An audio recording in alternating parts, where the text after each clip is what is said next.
अस्सलाम वालेकुम, मैं हूँ doctor Hafsa Haredan. I am a physiotherapist and women health specialist. आज जो मैं टॉपिक डिस्कस करने जा रही हूँ वो है कज़न मैरिज के हवाले से। कज़न मैरिज जो है वो आपको करनी चाहिए या नहीं करनी चाहिए। अगर आपको कज़न मैरिज करनी भी पड़े तो उसके लिए क्या क्या मेडिकल टेस्ट होते हैं और मेडिकल टेस्ट के साथ साथ उसकी क्या मेडिकल कंडीशंस या मेडिकल डिसऑर्डर्स आपको आते हैं, उनसे कैसे बचा जा सकता है। तो आइए जानते हैं इस वीडियो में। कज़न मैरिज बेसिकली ये है कि आपके जो ग्रैंड पेरेंट्स हैं वो सेम हो, मतलब आपके दादा दादी नाना नानी वो एक जैसे हो, जैसे आपकी खाला की बेटी मामू का बेटा। ये सारी चीज़ें जो हैं ये कज़न मैरिज कहलाती हैं। और मैं फ़र्स्ट कज़न मैरिज की बात कर रही हूँ क्योंकि फ़र्स्ट कज़न मैरिज में जो कॉम्प्लिकेशंस और डिसऑर्डर्स जो कि उनके बच्चों में देखी जाती है और जो प्रेगनेंसी के हवाले से जो उनकी कॉम्प्लिकेशंस आती हैं वो बहुत ज़्यादा होती हैं। पाकिस्तान में कज़न मैरिज की जो रेशो है वो 55% है, जबकि हमारे हमसाया ममालिक इंडिया में कज़न मैरिज की रेशो 54% है। बदकिस्मती के साथ इंडिया हमसे इस मामले में एक नंबर पीछे है और हमें इसी बात की खुशी है कि हम इंडिया से एक नंबर आगे चले गए हैं। अगर हम वर्ल्ड वाइड में कज़न मैरिज को देखें तो यूएस स्टेट में अलाबामा और मिसिसिपी है जहाँ पे अभी भी कज़न मैरिजेस होती हैं।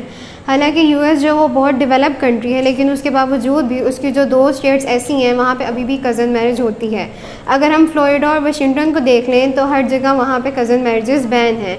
अगर हम हिस्ट्री में देख लें पास में 12th सेंचुरी के बाद जो इंग्लिश रॉयल फैमिली है, इंग्लिश रॉयल फैमिली में होती ही इनब्रीडिंग थी, यानी उनमें कज़न मैरिज ही होती थी। क्वीन विक्टोरिया जो थी वो हीमोफिलिक का शिकार थी क्योंकि वो उनकी शादी भी कज़न मैरिज थी। उसके अलावा जो किंग हेनरी 8 थे, उनके बेटे जो किंग एडवर्ड थे वो बादशाहत लेने के बाद 10 साल की उम्र में वफ़ात पा गए थे क्योंकि वो किसी जेनेटिक डिजीज़ का शिकार थे। इसी तरह से जो रोमन की जो रॉयल एम्पायर थी उसमें कैलीगुला थे, उनका उनकी सिस्टर के साथ अफेयर था। मतलब ये कि उनमें जो कज़न मैरिजेस थी वो रॉयल फैमिली में बहुत कॉमन थी। इसी तरह से जो है अब भी हमारे पाकिस्तान में आप कह लें कज़न मैरिजेस बहुत कॉमन हैं। ये क्यों कॉमन है? क्योंकि इनकी बहुत सी इकसाम हैं। आइए इनकी 5 इकसाम को डिस्कस करते हैं। सबसे पहली किस्म जो कज़न मैरिज की है वो है कि आपकी जो लोग बहुत ज़्यादा जागीरदार होते हैं, ज़मींदार होते हैं, वो अपनी शादी जो है वो अपने बच्चों की कहीं बाहर नहीं करते क्योंकि उन्हें अपनी दौलत पे बहुत ज़्यादा जैसे घुमंड कह लें वो होता है, वो अपनी दौलत को कहीं बाहर नहीं जाने देते। तो उस वजह से वो अपने बच्चे और बच्चियों की शादी अपने ख़ानदानों में ही कर देते हैं ताकि उनकी जो दौलत है जो उनके बहुत अजीज़ है वो कहीं दूसरे या किसी दूसरे बाहर के लोगों को नहीं देना चाहते। और अगर कोई ऐसा करे भी उनकी बेटी या बेटे में से तो उसको गैरत के नाम पे कत्ल कर दिया जाता है। फिर जो इसकी दूसरी किस्म है वो है ज़ात की। हमारे पाकिस्तान में ज़ात जो है वो बहुत ज़्यादा कॉमन है। क्यों? क्योंकि लोग जो है वो ज़ात पे बहुत ज़्यादा बिलीव करते हैं। मतलब जैसे कि आप कह लें कि जट की शादियाँ जटों में ही होंगी, अराई हैं तो अराई में ही होगी, कहीं और नहीं जाएगी, किसी और ज़ात में नहीं जाएगी। बेशक लड़की जो है उसके सफ़ेद बाल हो जाए, वो उसकी उम्र पहुँच जाए, उसको बेशक बाद में बहुत सारी कॉम्प्लिकेशंस हो जाए, लेकिन नहीं, जब तक वो उसकी मैच का नहीं मिलेगा, जब तक उसकी कास्ट में से नहीं होगा तब तक शादी नहीं करेंगे। जो तीसरी किस्म आती है वो है बुज़ुर्गों की खुशी।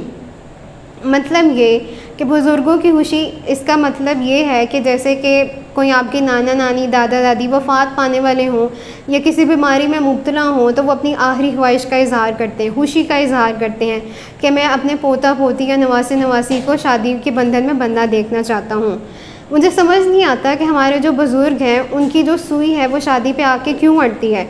मतलब वो ये भी तो कह सकते हैं कि वो अपने नवासे को किसी यूनिवर्सिटी से स्पेशलाइजेशन करता हुआ देखना चाहते हैं, वो अपनी नवासी को मास्टर्स करते हुए देखना चाहते हैं, या फिर वो अपने पोते को जो है वो किसी पैशन में या किसी टैलेंट में आगे बढ़ता हुआ देखना चाहते हैं। लेकिन नहीं, उनकी जो सुई है या उनकी जो आखिरी ख्वाहिश है वो शादी पे ही आके रुकती है। उसके बाद वो तो वफ़ात पा जाते हैं, लेकिन जो बाद में लड़ाई झगड़े होते हैं, जो कॉम्प्लिकेशंस होती हैं, वो सब कुछ कज़न्स को फ़ेस करना पड़ती हैं। जो इसकी चौथी किस्म है वो है कि माँ बाप की ज़ुबान। मतलब ये कि अगर कोई बहन है वो अपने भाई से बहुत मोहब्बत करती है, वो अपनी बेटी या बेटे का रिश्ता भाई के पास लाती है, तो भाई जो है वो इसको इनकार कैसे करेगा? भाई अपनी बहन को खाली हाथ क्यों जाने देगा? तो वो उनको ज़ुबान दे देते हैं। बेशक उनके बच्चे जो हैं उनके आपस में ना बनती हो, जो लड़की है वो अपने होने वाले शोहर को भाई कहती हो, लेकिन फिर भी कज़न मैरिज करनी ज़रूरी है क्योंकि वो उनको इमोशनल ब्लैकमेल करेंगे। वो अपनी मतलब माँ बाप का जैसे होता है कि वो उनको इमोशनल ब्लैकमेल करके उनको अपना प्यार दे के कि हमने तुम्हें क्या कुछ नहीं दिया, हमने तुम्हें पढ़ाया लिखाया, तुम हमारी इतनी सी बात नहीं मान सकते। और वो इतनी सी बात भी आगे जाके उनके लिए बहुत बड़ी बात हो जाती है। माँ बाप की खुशी में वो कज़न मैरिज कर तो देते हैं, बेशक लड़का जो है वो FA या BA पास ही क्यों ना हो और लड़की जो है वो उसने मास्टर्स किया हो, लेकिन फिर भी वो उसकी मिस मैच करके शादी करवा देते हैं। यानी कि मतलब अगर लड़की जो है उसकी उम्र जो है वो लड़के की उम्र से कोई 10 साल छोटी हो, उसके बावजूद भी वो शादी करवा देंगे क्योंकि वो अपनी बहन को खुश करना चाहते हैं। पांचवी किस्म जो है कज़न मैरिज की वो है मोहब्बत की शादी। मतलब ये कि कज़न्स जो है वो बचपन में एक दूसरे को पसंद करते थे और लड़कपन में उनकी जो पसंद है ये मोहब्बत बन जाती है। बेशक उनके माँ बाप की आपस में बहुत ज़्यादा लड़ाई झगड़े हों, बहुत ज़्यादा फसाद हो, वो एक दूसरे की शक्ल भी ना देखने चाहते हों, लेकिन फिर भी चूँकि हम मोहब्बत करते हैं तो हम मोहब्बत की शादी ही करेंगे। वो अपने माँ बाप को, जैसे कि माँ बाप उनको इमोशनल ब्लैकमेल करते हैं, वो उनको इमोशनल ब्लैकमेल करते हैं। वो अपना खाना पीना छोड़ देते हैं, घर से बाहर जाने की धमकी देते हैं और इस तरह की कई इमोशनल ब्लैकमेलिंग करके वो अपनी शादी करवा लेते हैं। उसके बाद अपना सत्यानाश भी करते हैं। फिर ये कुछ इकसाम थी जो कि कज़न मैरिजेस की थी।